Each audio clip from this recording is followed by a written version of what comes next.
All right. Well, let's wrap this up. Let's go back to the future. Um, okay.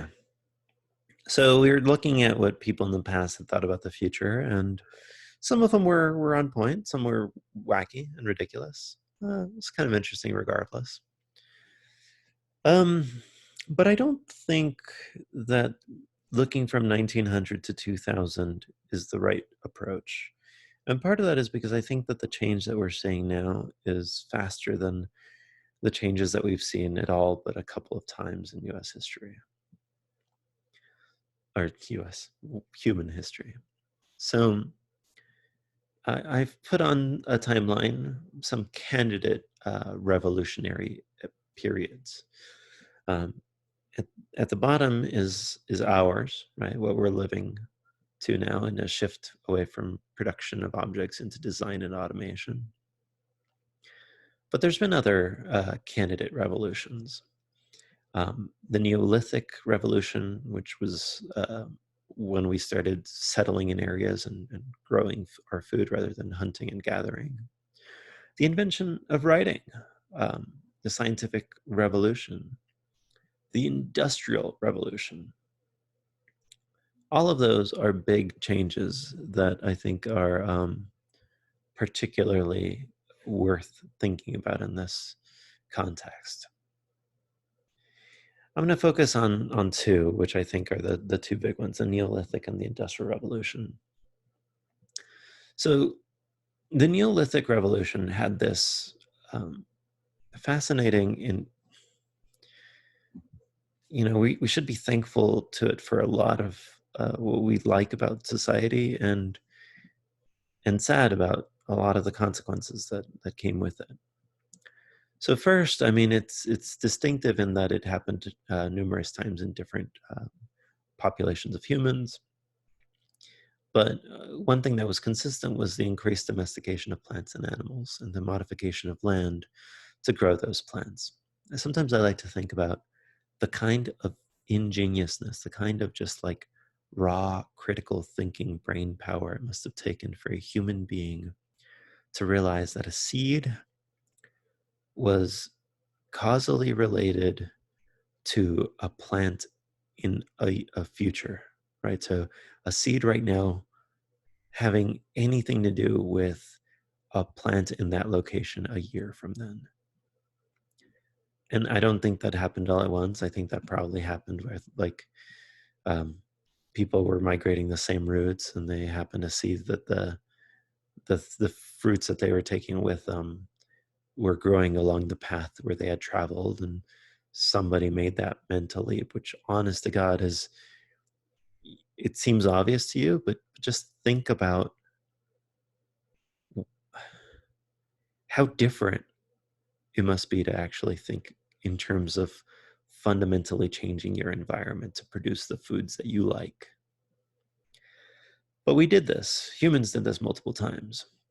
And we decided to move to settlements to build uh, farming communities.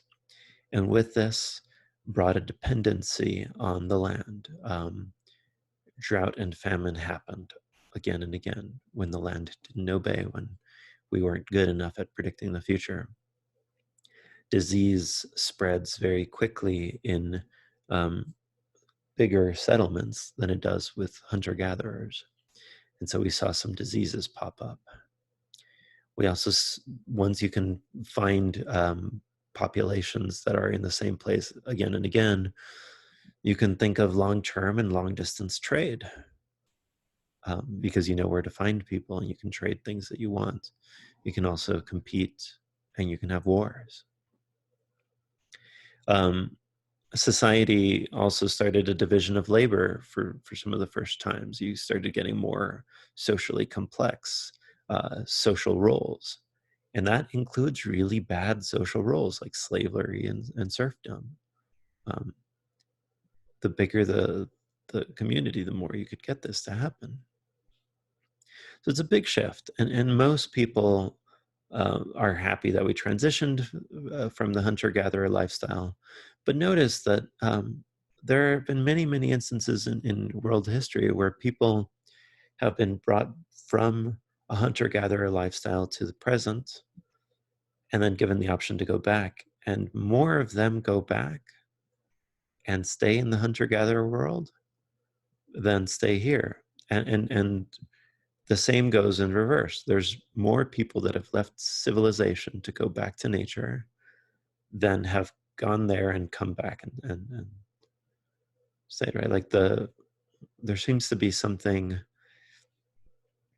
that we accept all of the downsides, but if you're exposed to the upsides and the downsides, you might not necessarily choose um, to live in a settled plot of land.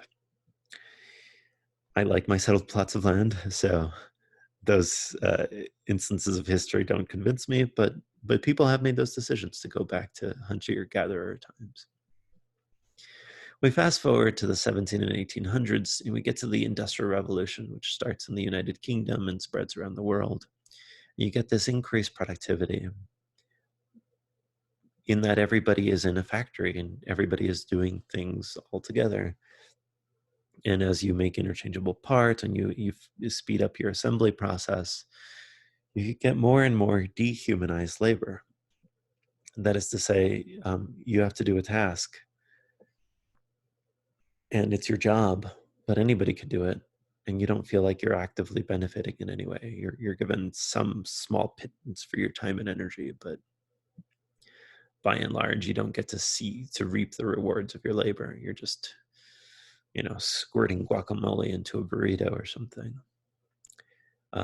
Industrial Revolution saw an increase in consumerism, pollution, and environmental issues, and these popped up very quickly. Some of them were obvious, and others took more than a century to realize. Right, so you could see almost immediately the rise in cholera, the rise in all sorts of things in areas around the factories. You could see um, black lung, that kind of stuff.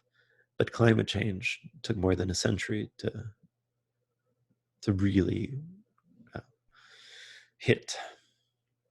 The Industrial Revolution saw a reduced cost of goods and increased availability, and it saw the growth of the middle class. Now, that wasn't guaranteed. People fought for that. People died for that. Um, Nothing is guaranteed in these transitions, but people fought for the middle class, and they got it to the extent that it still exists. We also see an improved technology, science, and medicine as a population explodes, right? It quadrupled in the 1700s, and it keeps increasing, every century since, right? It is population has increased, and largely it's due to advancements in medicine and to some extent technology, science, a lot of public policy as well. All right, now we're moving forward. This is where we are. We're in a world that's increasingly connected with an impact and speed that has never been seen before. Lots more information, too much information to process. Every day you have access to more information than you can read in a lifetime. Increased access.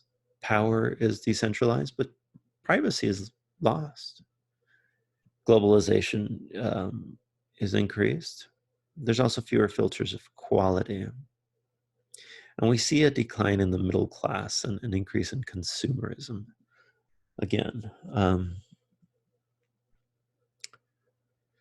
some people have said that you can boil down the information revolution into these 4Ds: digitize, dematerialize, demonetize, and democratize. Essentially, we're moving away from physical and analog objects. We're moving away from physical products. We're moving away from uh, charging for particular products and giving access to more and more people. And some of this is good, but some of this could be really bad for particular industries. Right? So, okay.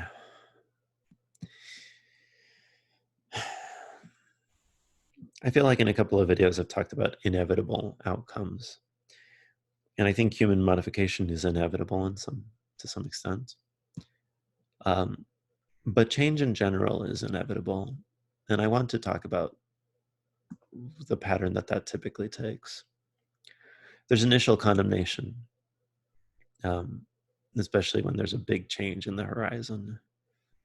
You think, hey, no, we shouldn't all work from home. We shouldn't do this. And then there's ambivalence, questioning and limited use. Eventually, the public changes. And sometimes this happens because of generational shifts. Sometimes it happens with technological shifts.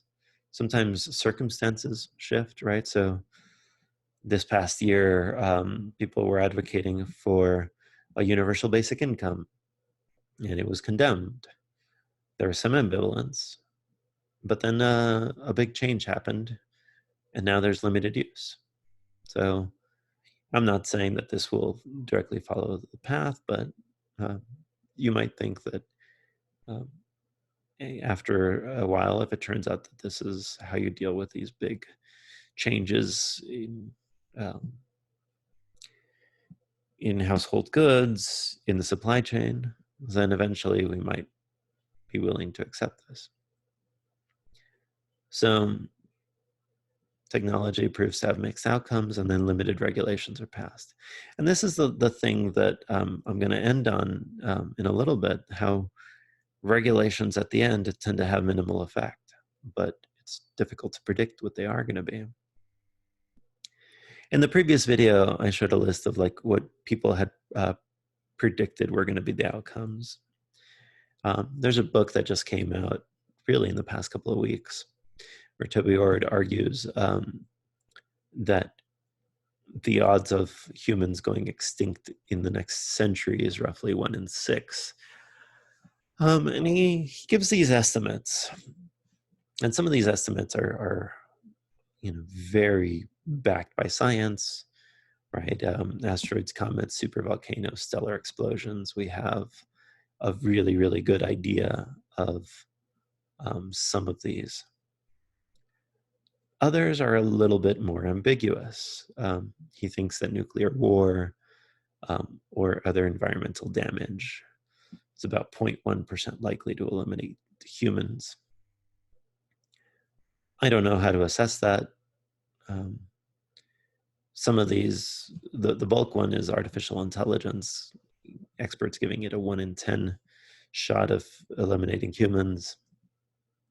That seems a bit much to me, but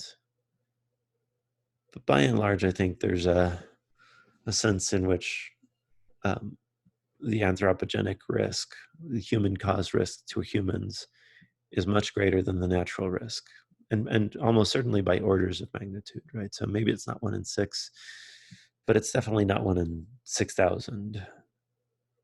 Maybe 600. And it's going to be a bunch of things. There's going to be a lot of stuff going on that we aren't predicting, that we haven't been keeping track of, that are all changing really, really quickly, immediately at the same time, and influencing each other. And it's hard enough to keep track of any one of these, let alone all of them. So I don't know. I mean, I've spent the entire semester just making things more complicated and wrestling with different facets of different issues, whether it was a space race or climate or now public health. And I think at the end, the one thing that I want to leave you with is this chart, which it's cartoon numbers and it's just a cartoon representation. But it shows something very serious, that our world changes around us. And the more we find out about how it's going to change, the less power we have to actually change it. You think about the early days of the internet, and you think about how so much stuff was put up for free because nobody thought about it as a commodity. They just thought about it as something else, something extra. And so there became a habit of a free internet. You could have imagined putting like a penny tax on sending emails early on. And maybe that would have ramified so that we don't have spam, or would have changed how we behave, or somebody would have circumvented it. Um, if we'd had certain regulations at various points, you could have imagined the future taking out very differently. But now we can't, right? And the internet keeps changing, so as we get more and more information about how things are happening, maybe we still have some power to affect some of the future. But we lose that power the more we know about it. And I think that's the fundamental downside of living in a time like this.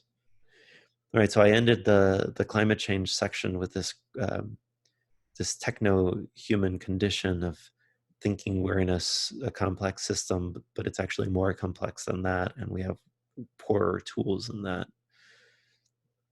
Here, we're not even talking about making interventions. It's just knowing how to make interventions and what to do. And I don't know. I'm not. I look forward to the future, and I don't feel fear. Um, I think that if we give enough time, energy, attention, regulation early on, um, if we trust experts, if we think of people who know these things as um, hopefully ones without conflicts of interest, if we put them in charge, we'll get to avoid some of these really, really bad downsides. Problem is, we won't be able to like see the world that we avoided. But I guess that's the future. You only get to live one. It's been great having you in class this semester. It's been great teaching you. I really I enjoyed it, this pandemic and all. Um, I hope to see you guys in a future class. Take care.